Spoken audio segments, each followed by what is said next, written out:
Other days it doesn't go so well and you think, what the bloody hell am I doing here? That day you sort of keep going, and the next day it's okay again. I think we've all had that feeling. Good days and bad days. It's like anything, really. But as long as you want to do what you're doing that much, you'll take all the bad days for the good days. Because when you have a good day, it really is a good day. You don't need an aeroplane to fly when you've had a good day.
I'm looking for reasonable, accurate threshold speeds, nice touchdowns, with the wings level. Now, with a wind from the left, you can expect the left wing to rise a bit, so I want you to control it. You make the aeroplane do what you want it to do. Yeah. Don't let it do what it wants to do. Fine. OK, Al. After 25 hours of flying, Alistair Stewart is characteristically setting himself higher standards than the others. At the moment, it's one hell of a challenge, really, to get that aeroplane off the ground and make it do what I want it to do, then get it back down again. Still, at this stage, I'm not competent enough to really be able to sit back and enjoy what you're actually doing in the air. I'm not sure if you're ever that good, or if you ever have that amount of time in a sort of flying military-wise. Invariably, your flying suit's soaked through in sweat, not just because it's a hot day, but because everything's bloody well happening to you. Sometimes when you've done a solo in the circuit, you come down and you do your after-landing checks. You find your mind's a complete blank. Congratulations, well done, Al. Excellent. He's not an easy person to get to know. He doesn't mean to be. He's a little bit distant. I think that's the character he is. I've seen him, a bit more of him in the last few weeks. He's had a bit of trouble at home. He found out about a week ago that his father has got cancer, which he didn't know. He knew his father had been ill, but it appears he's undergoing a course in hospital at the moment, and obviously, we don't know what the results are going to be, but it was a little bit of a shock to him to find that out, understandably. But he's spoken to his father since he originally found out that he was in hospital. He seems much happier in his own mind about the whole thing. Do you often find problems of domestic or emotional nature affect the flying? How does it do it? Well, of course, it's very difficult to tell how people are affected by these things. I think it's very important, if you're going to fly as a career, that you are the sort of person that doesn't allow these things to affect you at all. You must be able to put these things to one side, because the pressures in flying are very high. As soon as we get Victor Mike again, I'll get you to do some climbing turns for me. Yes, sir. We'll have a look at them first, just to remind you what it's all about. Tell them we're India Mike Charlie, please. Foxtrot people, Victor Mike Charlie. India Mike Charlie. Foxtrot 34, India Mike Charlie. Foxtrot 34, roger. Yeah. Do you know what that means? Intermittent? What? No, sir. Oh, well, if you don't know what something means, ask, Yeah. all right? Instrument, met conditions. Sir. Victor Mike Charlie means visual. Okay. So we're within a nautical mile of cloud. So we're in it, I'm saying. Right? Sir. But we're in it now.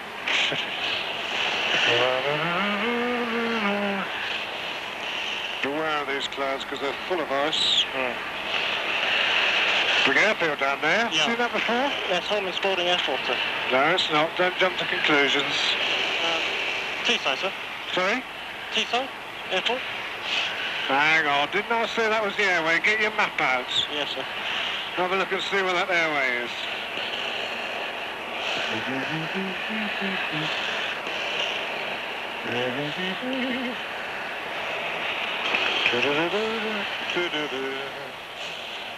Now your ears, all right? Right one's a wee bit sore, sir. Sorry? Right one's a wee bit sore. Try and unblock it by blowing on your nose, holding your breath and blowing. And swallowing. All right? How's it going now? Getting a little bit better, sir, thanks.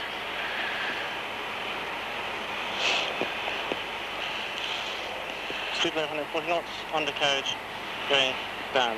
3 reds, 3 greens. Maintaining attitude to give 150 knot percent. Speed dropping slightly, changing attitude. Holding it and trimming it. When you're ready, take our flap down. Maintain 115 knots. Now look, take it easy, Al.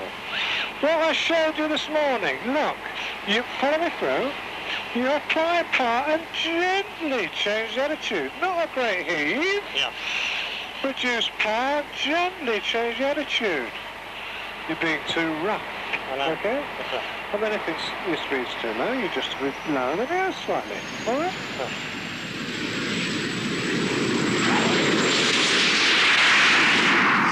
I say people don't think about failing. That's a complete lie. That's the one thing that's in everybody's mind. The dreaded chop, this sort of thing. It's bound to be a very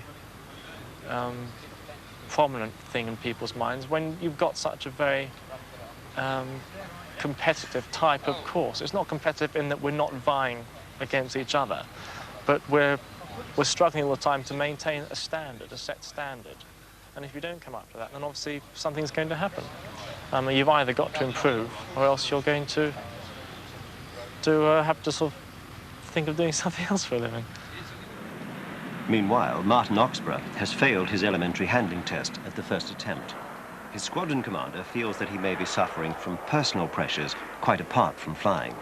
Well, the married man, of course, has got divided loyalties. He's trying to learn a new skill, which is taking up a lot of his time. At the same time, he's got to fulfill the normal obligations of the husband. And obviously, this must be more difficult for him than for the single man who's only got himself to look after.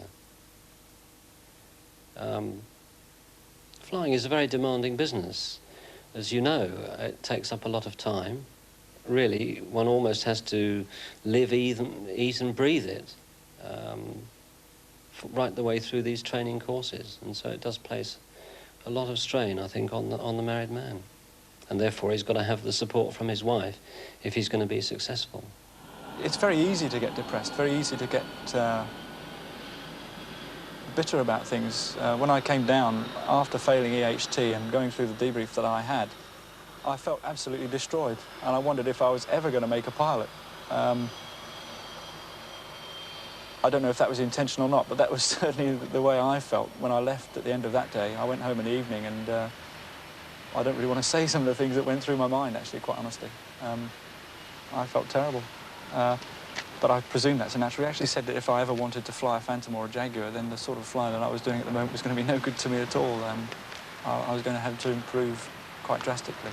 He also went on to talk about how I was finding the course from being a married person how that was affecting me at all, which I didn't think he really needed to go into. I don't know if he was digging or what he was after, but I felt really that it was a little bit irrelevant. I haven't really, to tell you the truth, got over it yet. I still feel quite depressed. But we shall see. Of course, there's the problem sometimes of, after all, if my wife's in the house on her own all day and I get home, she doesn't immediately want me to turn around and sit down with my books. She expects something out of the marriage after all. I suppose it's wrong to be upset by things like that. I want my wings, that's my priority, but at the same time, as I said to him, in getting my wings, I don't want to get a divorce. I still want to be married and happily married at the end of it.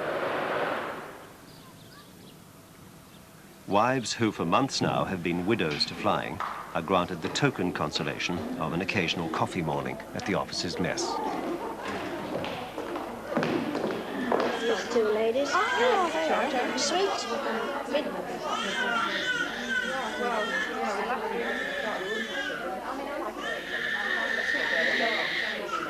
We heard stories before we came here of how much studying they had to do, how much work they had to do. But you've got no real idea of it until you're actually right in the middle of it. So they're sitting, Sue said, with all the maps out, and I've got to work, I've got to do this, I can't talk to you tonight. And they're always talking about flying in planes and how they're getting on, what tests they're doing, what do you do in this map, what do you do in that.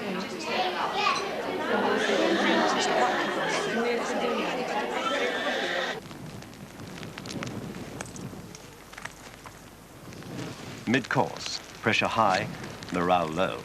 That early delight simply in flying has long gone. Every sortie now is an examination that has to be passed, and Alistair Stewart is not passing enough of them. He's falling below the course standard, and his career is under review.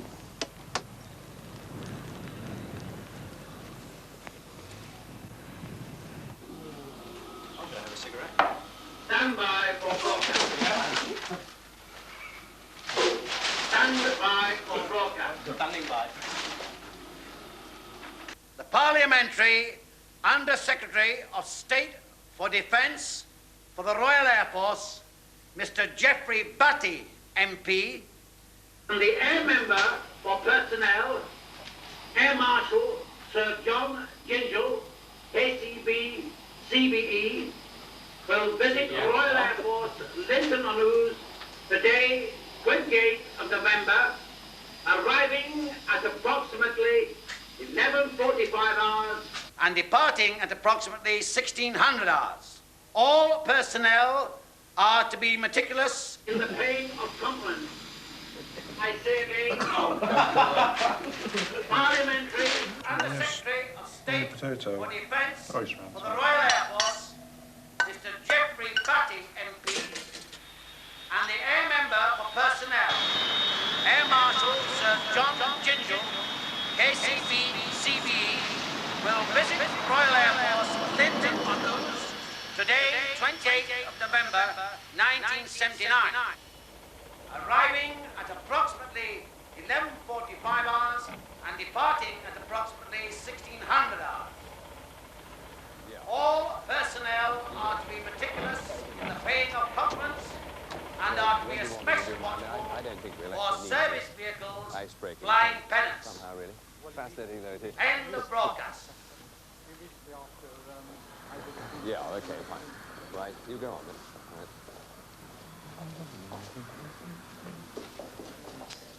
Gentlemen. Right, okay. Hello. Ah. You're going to sit over here. Shall I sit over here? Yes, why not? Sit down. It's a great privilege this afternoon to introduce to you the Under-Secretary of State for Defence for the Royal Air Force, Mr. Geoffrey Batty, and you may be assured that you'll never be closer to the horse's mouth than you are this afternoon. Fine, well, you did hear Group Captain said that you are talking to the right end of the horse. So, some of the comments may come from the other end of the horse, but that usually happens in Parliament. Who's going to start off with raising some points here? Artificer McRae, sir. As a direct entrant from civilian life, one of the things that attracted me to the RAF was the prospect of 6 weeks annual leave. I've just finished a leave year now, in fact, and in that leave year I got 2 weeks. How much emphasis would you put on leave as opposed, say, to achieving the flying task? How much do you think we need leave, shall we say?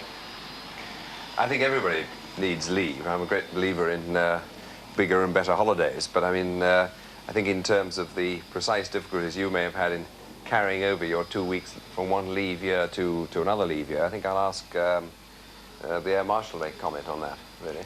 Well, you know, quite obviously, we want everybody to have the maximum whack of leave that he can get in. There are going to be periods during a normal service career where it just is not possible because the task is such that we're not going to hack our job if we all have a maximum of 6 weeks leave.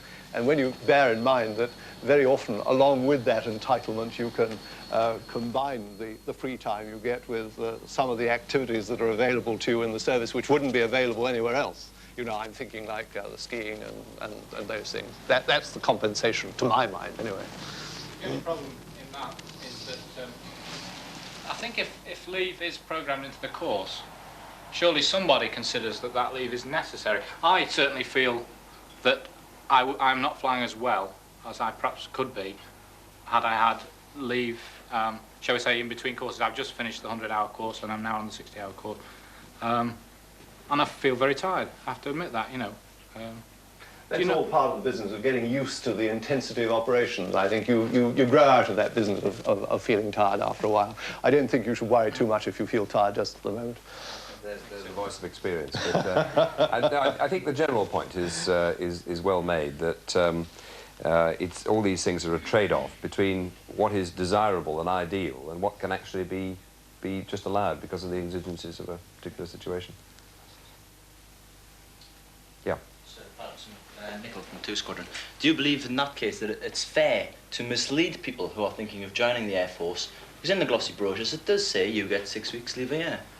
I won't say we weren't able, but we were obviously being careful about what we said. You know, it's completely different. If the chap had walked in any day during the week when we were in the crew room, then it would obviously have been completely different. Yeah, that's right. I'm not feeling tired starting the sortie fresh and feeling tired at the end of it. In other words, a high cockpit workload. That's right. I've got a high course workload. In other words, it's a progressive thing. It's building up. I can't go to bed early tonight and be fine tomorrow morning. I'd have to go to bed early for a week. We have in the past been called weenies for going sick, because there was a time when the whole course got a bug or something. I forgot what it was. The cold. Yeah, and we all went sick. And I didn't, in fact. I thought, I won't go sick. And my flight was bloody awful. No, you give me stick like that. I don't have to come here to be insulted. Listen, I'm standing here infecting your nose. I'm not worrying. Yeah. And I kept flying, and the flying was awful. And I lost my solo cat and everything like that. And I should have gone sick. But the people that did go sick were called weenies. So it takes a lot of courage to even go sick around here.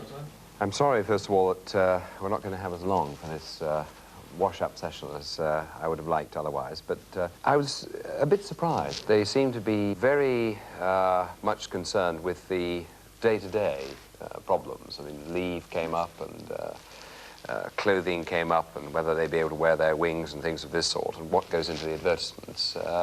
I'm not saying that there's no substance in these points, but did you think there was anything particularly behind them? I mean, the leave point, for example, do you think is that a great concern here? Well, we started off, sir, saying it's open. Nothing is taboo, and let's see what comes out. And what came out, surprisingly, from my point of view, was that they seemed to be far more concerned with, for example, what they saw in recruiting posters and advertisements than they were with the future. I thought, myself, that they would be saying, well, how many seats are there going to be on Tornado? And we would have been saying, well, not very many for people at your stage. Do you not think, though, that if the first questioner had started the whole thing off by saying, do tell us a little about the Tornado, how's it going? Yes. That would really and truly have conditioned the whole session. As it was, the first question was a very mundane sort of thing, almost a peripheral thing, really, to the main thrust of things. And that set the tone. Personally, to sort of live life to the fullest here and get the most out of it, you can't afford to think about you know, how many bombs your tornado's going to carry, you know. You've got to think about, Christ, what's the power setting for my ILS tomorrow? You can't prat around. If he had asked to come and see us, why didn't he ask us more questions? That's what I kept thinking to myself. But then again, maybe because the station commander introduced him and more or less said what we were to say, you know. Yeah, I felt we were told what to say. I wondered if maybe if he gets, being an MP, he gets into some argument in the House of Commons, right, and they can say, well, we want more money for flying training, and say, well, how can you just say, well, I've been to Linton News, we want more money, they'll say. And his opposite number on the other side of the House, oh, he's been to Linton, I haven't been, you know. Oh, we'll have to get a visit up there sometime and ask some questions, you know. If he came here to a flying training station, he ought to have come to learn about flying training, no. Not about, how he should be doing his job. High-level decisions in NATO. But I think he sort of missed the point. And he recommended... At the Flying Instructors' monthly meeting, Martin Withers brings up the difficult case of Alistair Stewart. But subsequent to that, Al did come to me and say that he was having serious doubts about whether he ought to carry on with this training at all, because he was dissatisfied with his own performance and didn't want to strive, put all his efforts into just achieving a minimal standard. But I'm afraid to say that I was very unimpressed with his standard of flying. On the evidence of that sortie, I would not send him solo. I would not send him solo even in the circuit. His circuits displayed total lack of sort of awareness in there. The approach was bad because he went right through the centre line and then attacked it from the right, came back in with a wind from the left. So as he got back on the centre line, he then turned back and drifted back. That's why we landed on the right-hand side of the runway. I'd say, on the basis of that trip, I would not send him solo, not even in the circuit. And in fact, I was surprised. You know, I expected him to be better than he was. What was his reaction when you got out of the aircraft? How did he feel about the trip? I haven't actually asked him how he thought it went. He just got out and smiled at me and said, "Thank you for the trip, sir." Okay. Alistair Stewart was given extra instruction and another 10 hours of flying time. When it was over, he made his own decision. He formally applied to be withdrawn from training. What about that then? I'm sorry I had to give you some assistance with the landing, but say, obviously, if you're aiming before the numbers, you're going to hit the undershoots, which is a bit embarrassing. I wasn't making the progress I was looking to make. I wanted to sort of be up with the front runners, so to speak. And it started to nag a little bit, the fact that I was behind. And the fact that generally my performance wasn't that good, I didn't think. I couldn't honestly see myself surviving the course right through to the end. I spoke to a few people who knew me a while ago, prior to my joining the Air Force. And they would remark that I seemed to have changed quite a bit. I was getting a bit ratty with them, and I didn't enjoy a joke as much as I had done. And I think just the strain that I was almost sort of self-inflicted strain, it was sort of beginning to get to me a little bit. And it was having a sort of a rather unpleasant sort of psychological side effect. That was, you can live with that. But then it started to almost manifest itself in a physical sense, in that I started getting these really quite unpleasant headaches. And I wasn't sure what they were. I hadn't been sleeping particularly well. You don't sleep well when you've got something that's really nagging on your mind. And I had another couple of chats with the doctor about my general sort of situation. And I came to the conclusion that really flying was having a nasty effect on me, while the pilot training was having a nasty effect. And that allied with the fact that I didn't think I was going to survive anyhow, which was a view that was echoed by my squadron commander. I decided that, okay, you've given it a go, you've tried your damnedest, which in fact I did. As my reports will back up. And you tried your best and it doesn't work out, well, it's no good really flogging a dead horse too much. While Alistair Stewart is grounded and awaits a decision on his future, his 3 friends who set out with him a year ago fly on. For another 6 months, they'll learn instrument flying, navigation, night flying, aerobatics, and formation flying.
Radar traffic 3 miles, clear to 2.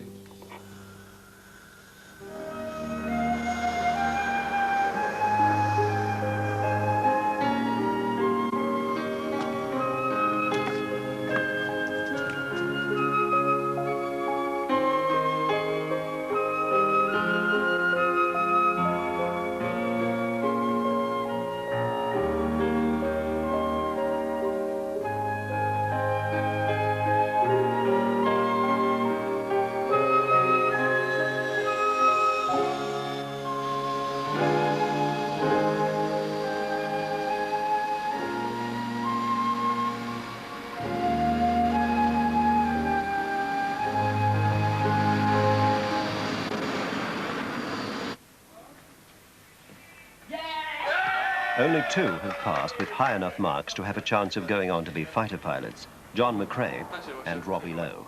They will move on to fast jets at RAF Valley. Hello? Say something. Yes, I passed with the boss. Martin Oxborough has got through the course, but only just. To the relief of his wife, he's been sent to train on transports. No. And Alistair Stewart is asking for a chance to become a navigator. I wonder if I could ask you about a personal aspect which has been in the background of your pilot training, because I wonder the extent to which it will have affected your ability to cope with the course. Bearing in mind that your reports show that you tend to be hypercritical of yourself. Anyway, I don't know whether you appreciate that. I've always been sort of set high standards, so yes. Yes, well, I can understand that. But of course, it's the question of your father, and I'm very sorry to hear that since you voluntarily withdrew from pilot training, that in fact your father has died. I think you've got to give him a chance. Oh, I don't think there's any doubt about it at all. He's a good-looking, intelligent lad, and I can appreciate why the staff's directed me towards some misgivings, and it's been valuable to have a look at him. But I think that he's well worth risking in navigator training. On November 9th, 1979, Alistair Stewart, wings clipped, sets off for a year's training as a navigator.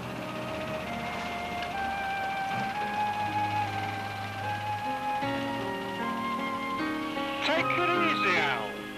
What I showed you this morning, look, you follow me through. You apply a part and gently change attitude. Not a great heave. Yeah. Reduce power, gently change attitude. Look, can you see how I'm doing it? Maintaining 115 knots. Yeah. You're being too rough. Okay? And then if your speed's too low, you just a bit lower than yours slightly. All right? And then you can have a go at one. We'll just go a little bit further to get you a decent horizon. There's a horizon ahead for you to climb on anyway.